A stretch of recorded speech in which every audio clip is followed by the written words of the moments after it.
Good afternoon, everyone. I'm Captain Mark Harrison. In addition to flying for FedEx, I serve as the communications chairman for ALPA's Air Safety Organization, or as we often call it, the ASO. And I would like to add my personal welcome to all of you who are in attendance today.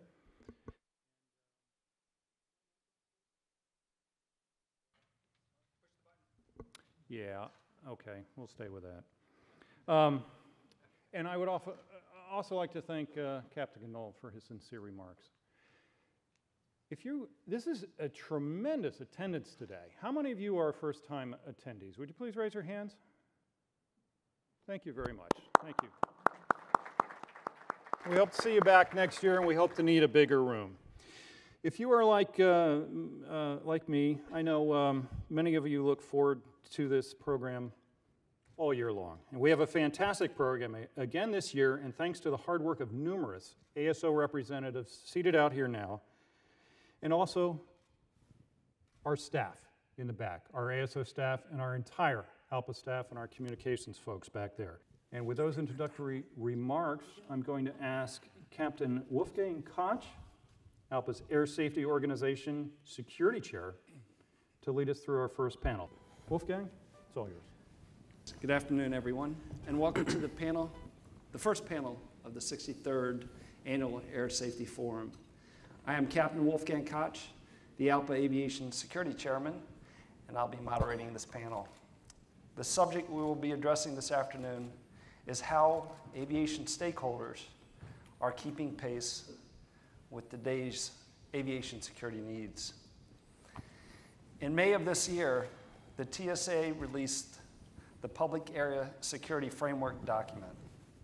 This document was the end result of 4 public area security summits. By including all stakeholders in the discussions, the resulting framework incorporates actions that ensures collective ownership of future security plans and enables strategic alignment and unity of effort in response to any future attacks. Adding to the array of potential topics, the Trump administration then issued the ban of personal electronic devices larger than a cell phone from the cabin of all aircraft traveling to the United States that originated from 10 specific airports. We have invited experts from aviation industry stakeholder groups to get a better understanding of how each is working to meet today's security needs within all aviation system domains. The topics we will be covering this afternoon include how to stay ahead of emerging threats to aviation. How can we as an industry leverage current and potential partnerships, advances in technology, and improvements in the sharing of intelligence and information.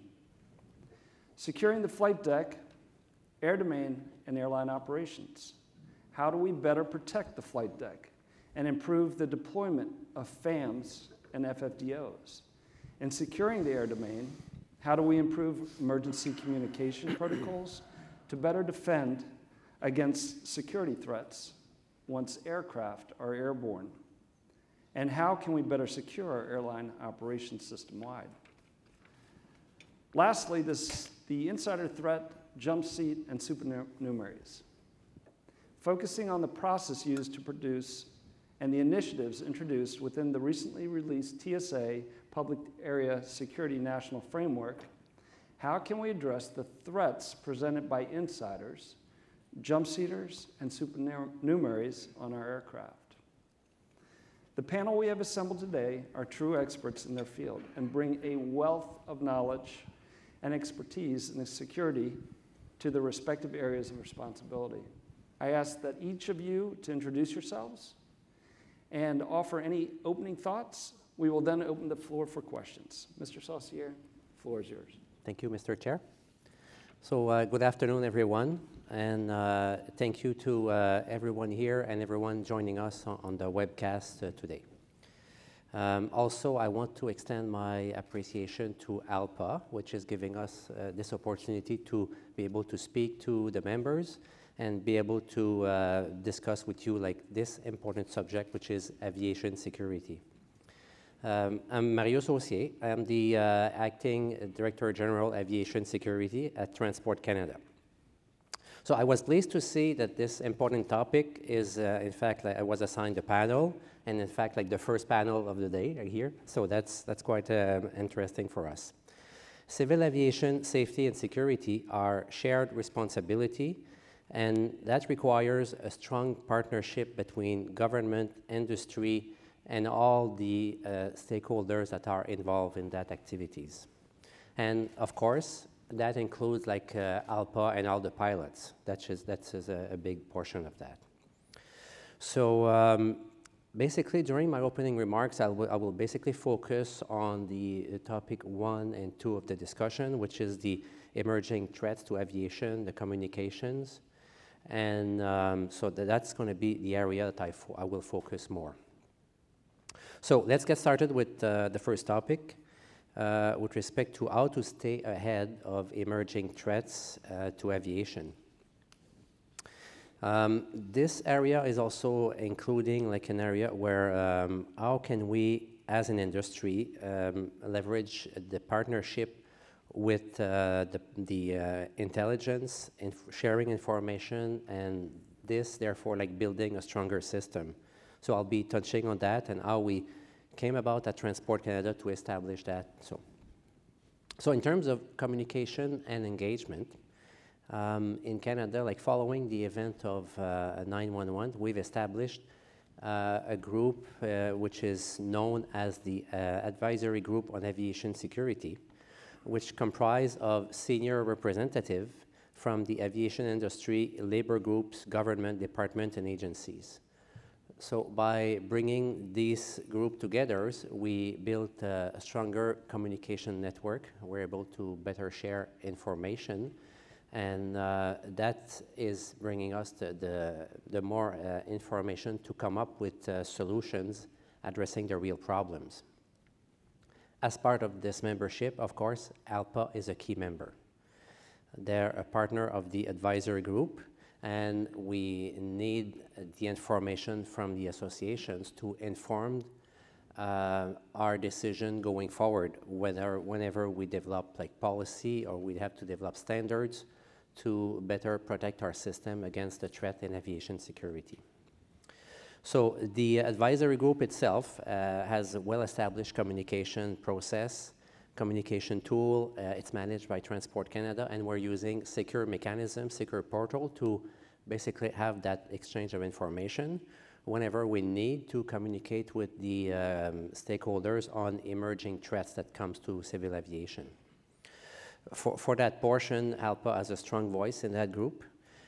What we've done also in the most recent years was also like including ALPA members and cleared ALPA members at the secret level so they can participate to classified briefing and really have the full breadth of information when threats are emerging in civil aviation. That's been a key mechanism to inform our policy discussions. In addition to that, what we've done in the last year in Canada, we've started to conduct like multimodal briefings, classified briefings, and we're doing that throughout the year, approximately 3 to 4 during the year, whereby we're inviting all the community. Again, these are a community that have been cleared at the secret level, and it's giving stakeholders another perspective sometime on the threat that's also present for the marine transportation, surface, and aviation. And sometimes the threat is different, of course, but it could help also to develop the awareness to be able to better detect suspicious activities in your own mode of transportation. So it's been working quite well, and we've had positive comment on that. So that's been all the mechanism that we've put in place from a communication perspective. And the objective of having this good information sharing and communication is now to better stay ahead of the emerging threat in aviation, which is the first part of our topic. So how we do that, we need to conduct comprehensive threat and risk assessment, collecting the information from both government, industry stakeholders, and identify like how to better prepare for this, develop the mechanism or the mitigation that will better position the industry and be less vulnerable to whatever the terrorists may think as what's their next step, you know, in trying to target that mode of transportation. So it's been the process we've been following. We've been following this process even, I guess, as you know, in aviation security, we've had multiple events, and Mr. Chair elaborated on all of those that we've been having lately. Most recently, the ban on electronic was one of them, whereby we've collected the information, we did the analysis, and we implemented like some mitigations to protect our industry against that. It's never over. It's always something that you always have to be present and still collect information, and having, I would almost say, like a live and sharing of information with the community, including ALPA, and to make sure that our measures are still adequate, and sometimes they need to be adjusted. In doing that, we're also working very closely with our partners in the United States with TSA.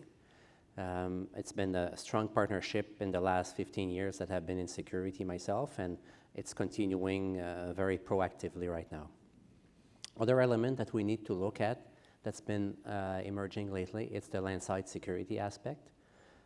We've touched upon the recent attack in Brussels and in Istanbul, and that's also an element that we're keeping a close eyes. We're working closely with our airports, and in the last year, we've reviewed, completed Transport Canada, like airport assessment, therefore determining like what is the best way to protect against certain area where they can maybe exploited by terrorists. And landside security, public area, is an area that we've seen overseas that was a target. So that's an area that we're looking closely at as well. So with respect to topic number 2, in Canada, what we've done in terms of the securing the flight deck for airline operations, shortly after 9/11, definitely working with our TSA administration and Canadian administration, we've developed the Canadian Air Carrier Protective Program that was established, and this program is very similar to the Federal Air Marshal program that's in the United States, and it's part of also a similar associations where they share best practice for the work that they do. This program is one of the many security layers that we have to protect aircraft while airborne, and we have other layers to protect aircraft while on the ground. Reinforcing cockpit door is also something that was definitely implemented in Canada as well, and we're continuing to follow the trends and new trends on aircraft with basically like reinforced cockpit doors. That's been the top priority for our civil aviation on the safety side. That's a key element. Another point that we're working on too, it's improved communication with our partners when we need to respond to security threat or a bomb threat or incident, that airborne incident as we call it in Canada. So we're working closely with our partners to establish strong protocol to be in a position when situations happen, and we're hearing a lot about sometimes about situation about bomb threat or on certain flights.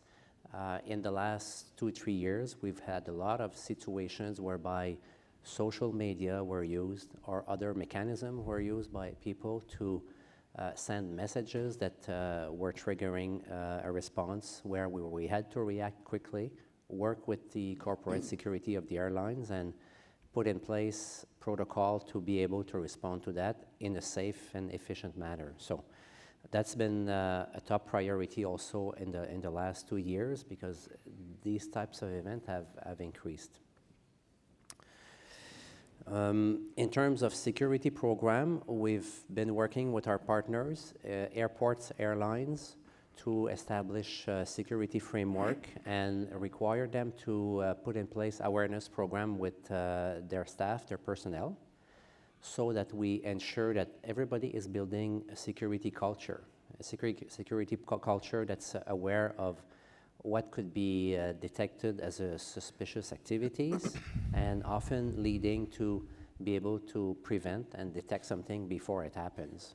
So we've had this program in place with our airports, and we're working with our airlines as well that have been very active onto this.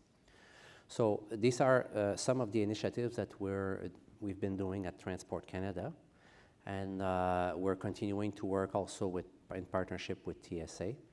And I really encourage you all here to continue your discussion on aviation security. It's a top priority. It's the event that keeps us often always on the go every day, because there is event on and on. In the last 2, 3, 4, 5 years, there is always something happening, and it never stops. So I think it's an important subject, and I encourage you to continue to work with your airlines, report suspicious activity, and that's the best way that helps us to prevent and building a stronger system.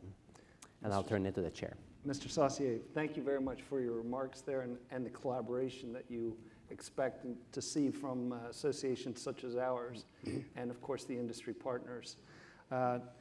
LaJoye, I believe you have definitely some things to say about those, and you have the floor.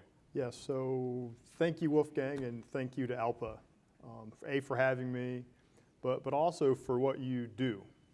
You know, transporting people safely by air is something that may have started out as a luxury many, many decades ago, which is now a way of life for so many people. So thank you for what you do. I know that you may not often hear that. So from somebody who's been in the aviation security domain for 15 years, I've certainly seen firsthand what you all do. I've learned a lot from you, and so you have my enduring thanks for that. I want to talk first about the threat. When we do these forums, we often talk about how the threat has evolved. We talk about how it's getting more complicated threat, and we often have a very theoretical way in which we address the nature of the threat and of the adversary. To be clear, the threat to aviation has not waned in the years following the September 11th attacks. When TSA first started 15 years ago, in some respects, it was much easier. We had a largely centralized enemy that was well organized, and we were operating according to a mandate. Over many years, we saw plots come and go. We've had liquid plots, the toner cartridge plots in cargo. We've had shoe plots. What has not changed is that the adversary is intent on targeting very sophisticated attacks against aviation, as evidenced by our actions over the last several weeks from the department in raising global standards around the world to address a determined enemy intent on leveraging everyday consumer electronics to get around aviation security. That exists today. At the same time, we are seeing that the threat morph into less sophisticated attacks.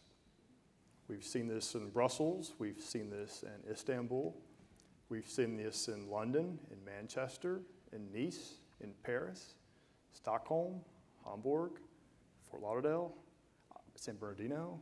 I could keep going with this. So at the same time, we have this very sophisticated, determined enemy trying to get things around us. We have an enemy that has a propaganda machine that is encouraging followers to attack the enemy wherever you may find yourself, with a vehicle, with a bomb, with a hatchet. All these attacks we're seeing manifest in public spaces of our societies. That may also be at an airport. And so what we've done over many, many months now, and Wolfgang talked about the work that we've done in the Public Area Security Summit, was reach out to our partners in this industry to talk about what should we be doing 15 years after TSA stood up and 17 years after the attacks to address and mitigate the changing element of the threat. It is not just a checkpoint or a secure or sterile area. These are attacks that are manifesting themselves in public spaces of society and our airports. That is what we've seen. That's what you saw in the framework that we released through our Public Area Security Summit. A nuance to that is what we saw happen at JFK and at LAX following attacks that weren't attacks, right? These were what people thought were active shooters. And we saw the resulting chaos and confusion that results from people that are nervous because they're seeing this played out around the world.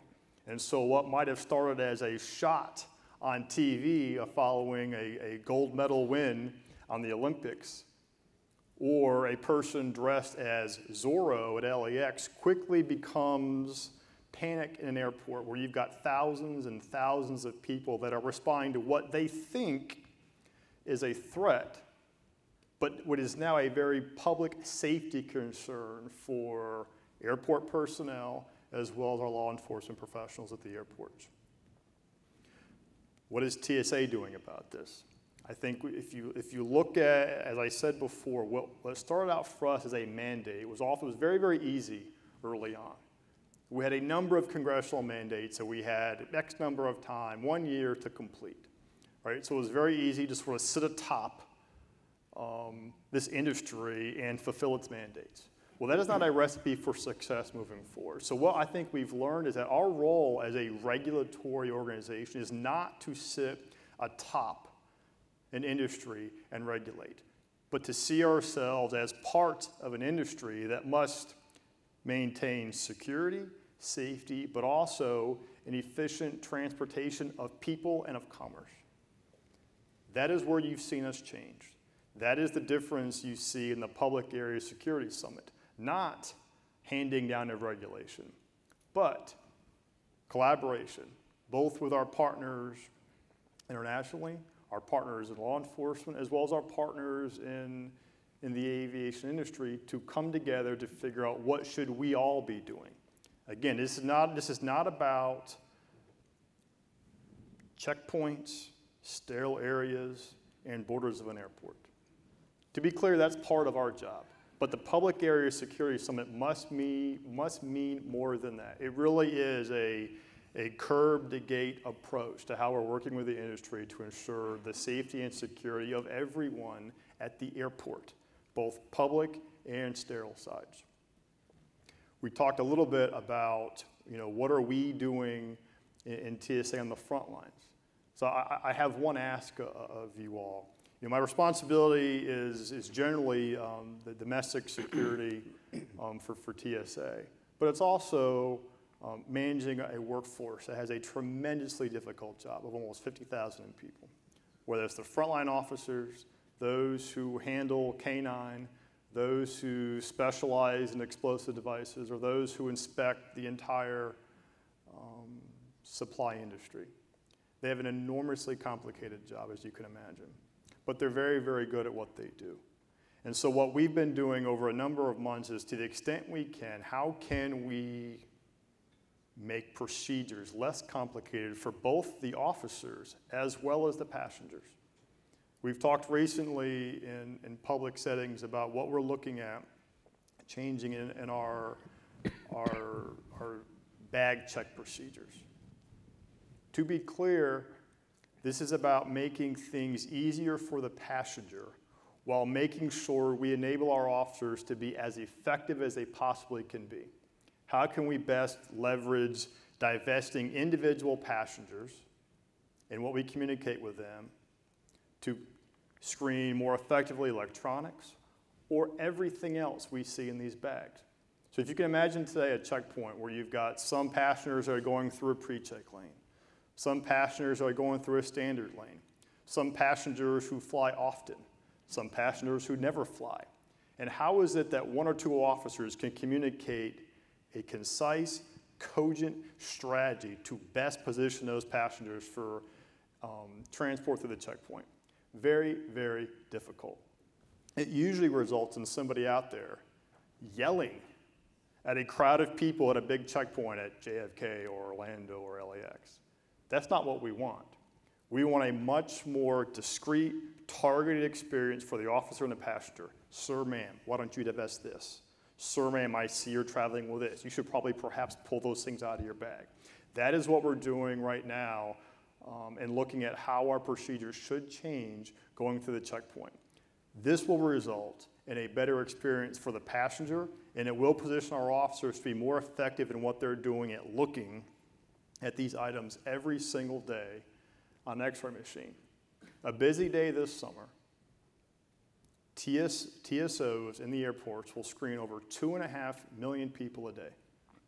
At his airport, they'll probably exceed 130,000 people a day, every single day of the summertime. Those are passengers that they're going to screen at those airports. And the same is to be true for all the major Category X airports. We must enable the officers to do their job in an efficient and effective way. I'll be quiet now and I look forward to any questions you have when we get to the Q&A. Thank you. Thank you very much for your comments, Mr. LaJoye, and I look forward to amassing what I think is, through collaboration, a larger army that's going to be fighting and deterring the terrorists that are trying to attack us in this world. Mr. Gannon.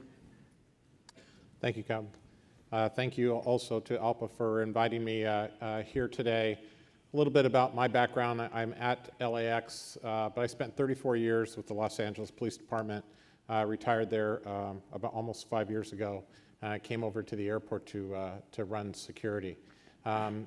Law enforcement, and I thought it was an easy fit to come over and run security at a big airport, but the issues are quite different, but in some cases are a lot of the same. You know, I'm going to piggyback a little bit on what just about everybody else has talked about. I mean, we're all talking about what's gone on in the world, whether we're talking about Belgium or whether we're talking about Istanbul or whether we're talking about Nice or in London or anywhere in the world, those kind of terrorist attacks. And I think when people are thinking about things that are happening at our airports, they're thinking about those kind of attacks that occur at an airport with some sort of jihadist mentality behind it, or some sort of fundamentalist view that they're doing God's work. The fact of the matter is that we have in the United States especially, we have to worry about a lot of different things. And there's a phenomenon in the United States called active shooter that has nothing to do with terrorism, has nothing to do with anything, but is probably the more likely thing that's going to occur at any one of our airports than it is going to be a dedicated terrorist attack. Not to say that they're not both equally as important, because they are, but you can't take your eye off of one to look at the other. For us at LAX, this threat is not an if or an and or a when. It has occurred multiple times now. July 4th, 2002, an Egyptian national walked into the LL ticket counter in our Tom Bradley International Terminal, opened fired on the ticket line in LL Airlines, killed 2 people, wounded others, was ultimately killed by an Israeli security guard, LL security guard, that was there at the time. Changed the way in which everything occurs and all things are done security-wise at LAX. Fast forward to 2013, a young man, transplant from New Jersey, can't figure out what he wants to do with his life, so he decides to target TSA, walks into our Terminal 3, takes a long rifle out of his luggage and opens fire in the public area, killing Geraldo Hernandez, a TSA officer, wounds 2 other officers and one of our passengers. He's ultimately tracked down and shot, exchanged gunfire with our officers, and ultimately is put down, and he doesn't die. He survives, and he's in federal prison now for the rest of his life. But those issues are real, and those issues had really nothing to do with organized terrorism. They just happened to do with people with some thought process that decided to act out on those thoughts, and those worry me every single day. I don't want to talk necessarily about those kind of active shooter in our responses, because I think if you look around the world, the law enforcement response, people have worked really, really hard, both in the airline industry, TSA, ourselves, in the airport authorities, on how we respond to these particular incidents. If you look at Fort Lauderdale, that incident was over in about 90 seconds. You look at our incident, the actual shootings themselves were over in less than 2 minutes. I take that back, 4 minutes. That's the exchange of gunfire with our officers and taking the guy into custody and stopping the incident as it occurs. Those things happen really quickly.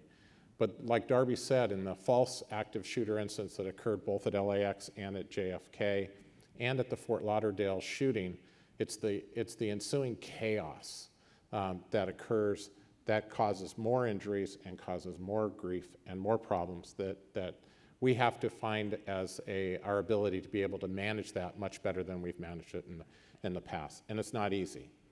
Shortly after, DHS has put out a video, Run, Hide, Fight.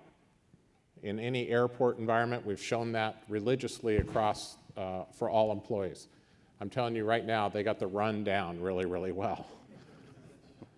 They'll get out in half a heartbeat, which helps, which people are skittish and scared, whether it's LAX or JFK or any place else, that these incidents are real and they're going to occur.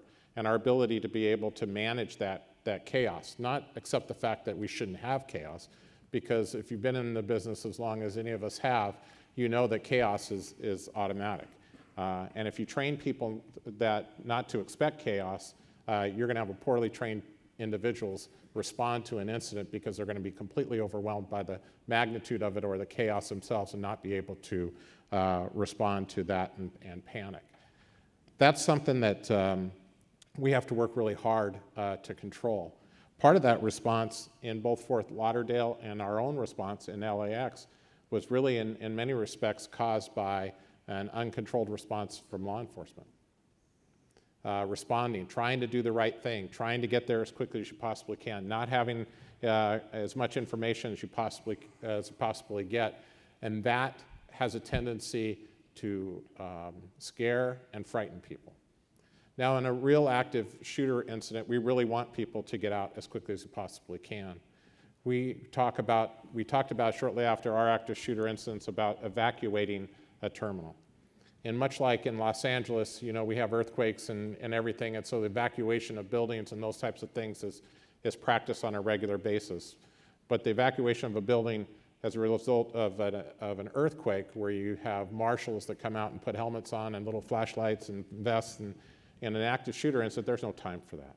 There's no time. So we talk about escape versus evacuation. And it really is, when somebody's shooting, it is an escape out of a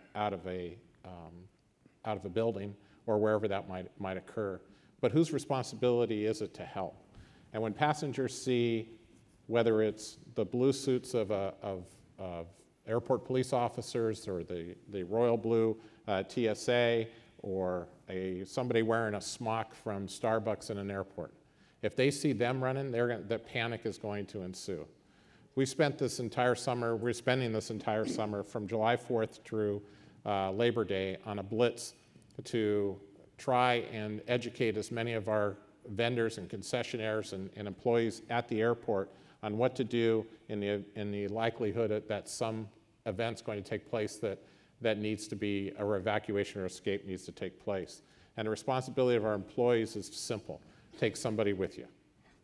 Don't make the passengers feel like they're on an island.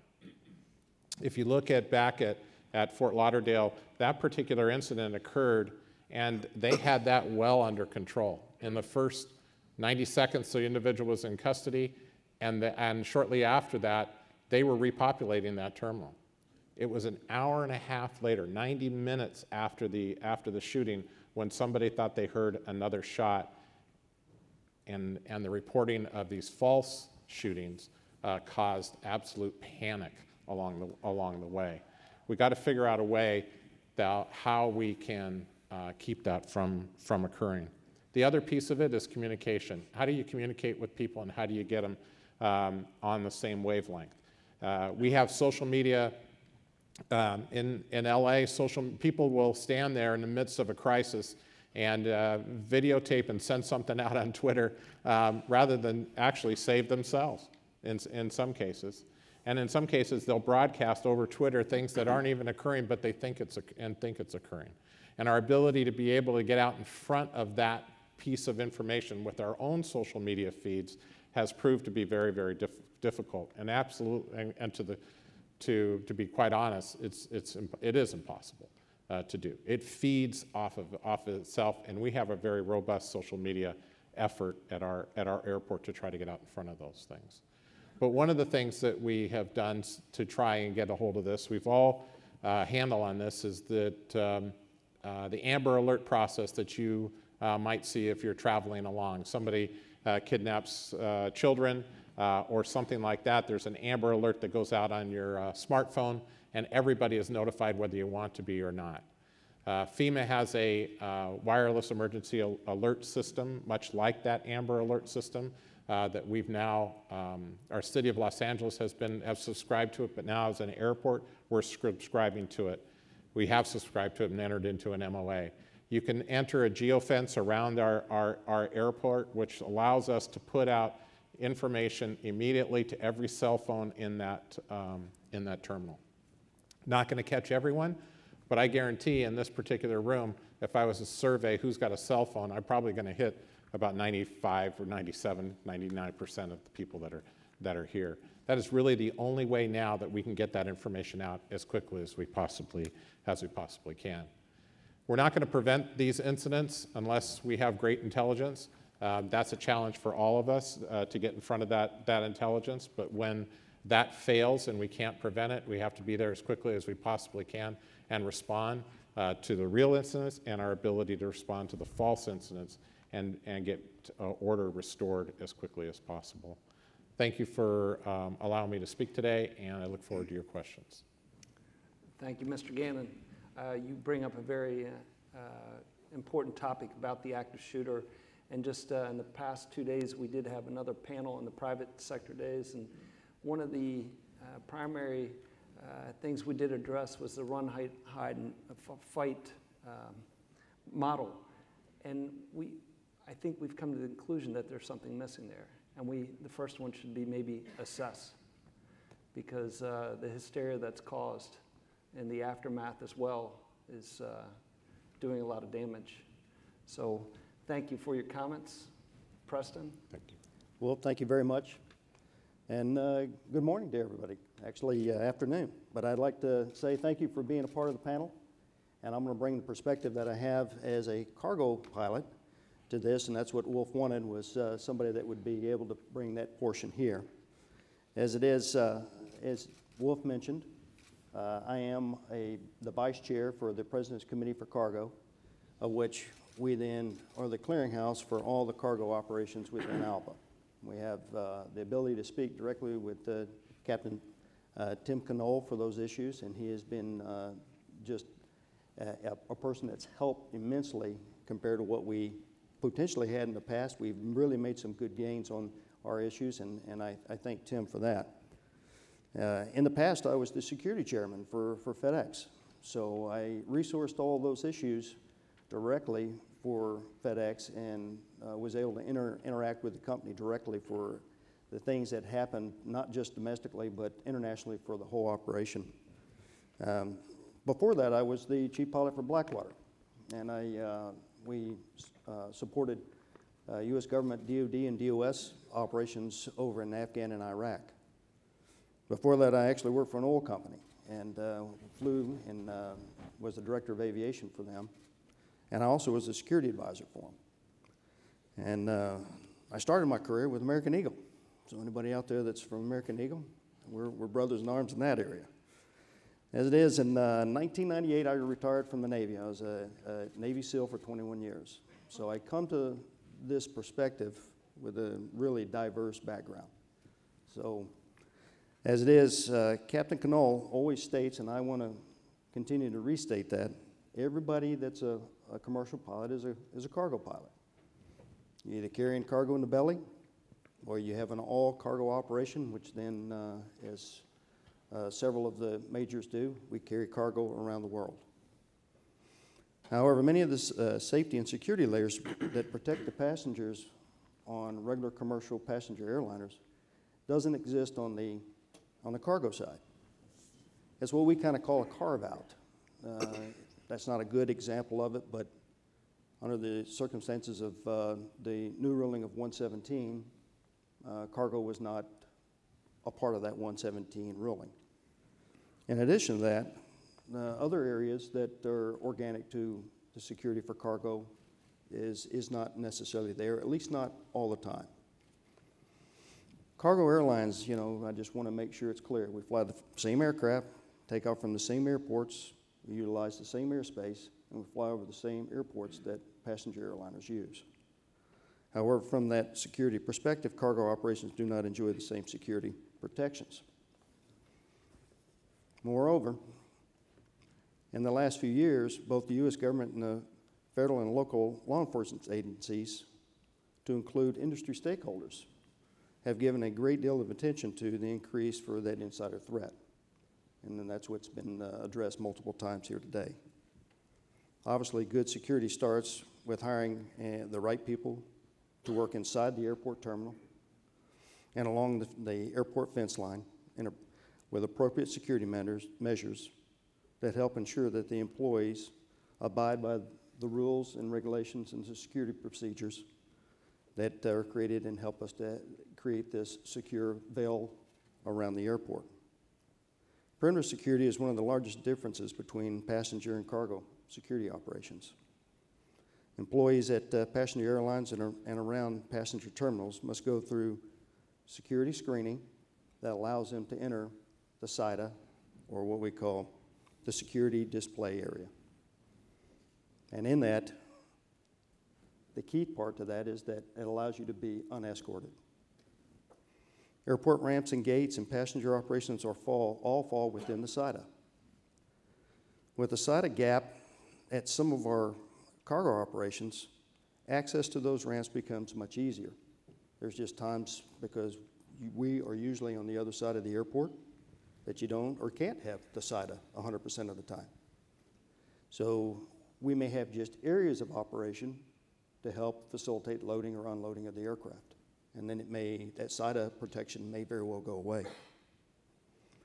Unfortunately for cargo aircraft, not all are equipped with what we call IRCDs, or intrusion-resistant cockpit doors. However, in lieu of not having a hard door, the operator has to develop security procedures that then would give a layer of protection that's going to help prevent somebody from getting on the airplane or the lack of the door. Passenger aircrafts are all equipped with IRCDs, which provides crew with a threat reaction time, a reactionary gap. Gives them the ability then, therefore, to think, assess, react, and that reaction may very well just be putting that aircraft on the ground. All cargo operations face security threats that aren't always apparent. Some of the people that come on our aircraft are those that are needed to be able to help with animal movements. And we carry all kinds of animals. With that, sometimes they bring tranquilizers that are needed for those animals. And with a coordinated crew in with the folks that we're carrying, that all works out very well. However, some of the times we get folks that are animal handlers that come who are foreign nationals. And it's very tough to be able to vet some of those folks from time to time.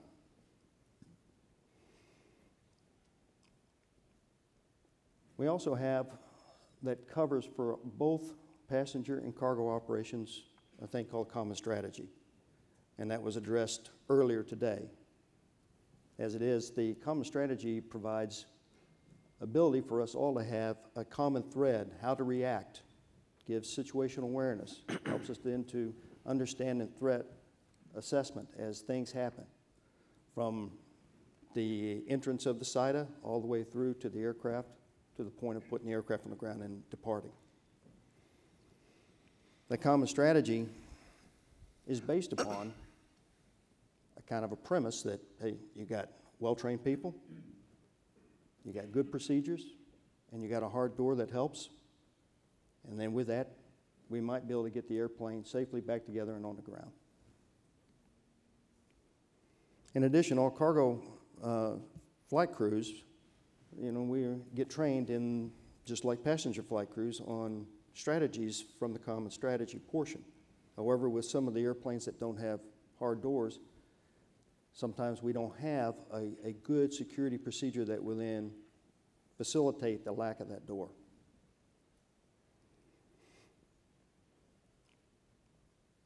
At this point, I'd like to turn it back over to Wolf. That way we can have an open discussion over these issues. Sure. Thank you, Preston, for your comments. As we near the 16th anniversary of the attacks of September 11th, 2001, numerous threats against the security of our industry remain. Our enemy is patient, intelligent, focused, and adaptive, and will not stop until they are successful once again. All stakeholders must work together to build a common strategy to meet the threats that are poised against us. The TSA is visibly working with all stakeholders in a number of areas to make this concept a reality, and ALPA is grateful for that. The formation of the Aviation Security Advisory Council by the TSA is a true example of that effort, and the release of the Public Area Security National Framework is proof that this effort is working. Transport Canada is also working with stakeholders to strengthen security within the Canadian aviation system. In concert with the Canadian Air Transportation Security Authority and ALPA Canada, discussions are ongoing to work on initiatives that will improve security screening efficiencies while maintaining the level of security needed to protect Canadian citizens and flight crews. ALPA has been fortunate enough to participate in a number of working groups, which include airport executives, law enforcement, and other aviation associations.